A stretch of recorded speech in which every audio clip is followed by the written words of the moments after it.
再来看咱国防大学理工学院的教授郭明德，互人检举涉嫌开龙头的公司，而且呢，甲中国来合作诈领研究经费。检方甲这郭明德列做是被告，包括伊在内呢3个被告是以5万甲3万块来交保。目前是还未查到因申请的研发专利，甲这个国防秘密到底敢有关系？您是可教授吗？半暝包夹白酒酒，国防大学理工学院的教授郭明德涉嫌诈领研究经费，伫2早饭店台北市调处人员的陪同之下，先进入桃园地检署，随落来公司的负责人甲贵家也拢接受到案。民众普遍认为，因安尼真唔通。应该是要更谨言慎行，没有错啦。所以做到教授这种等级的时候，应该是不能出卖国家吧？当然不行了，对。怎么说？反正就是做违法嘛。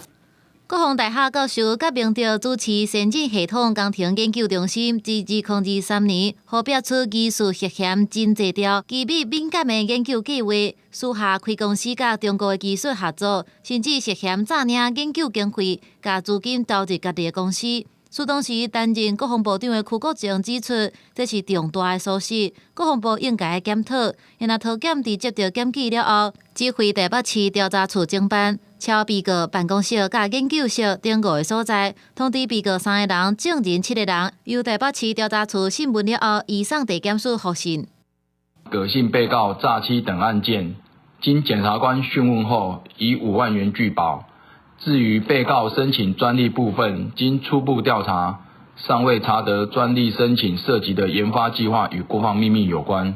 地检署表示，经过检察官讯问了后，姓甲的被告等3个人涉嫌诈欺等罪嫌，姓甲的甲姓张的被告分别是拒保5万块，姓廖的被告3万块。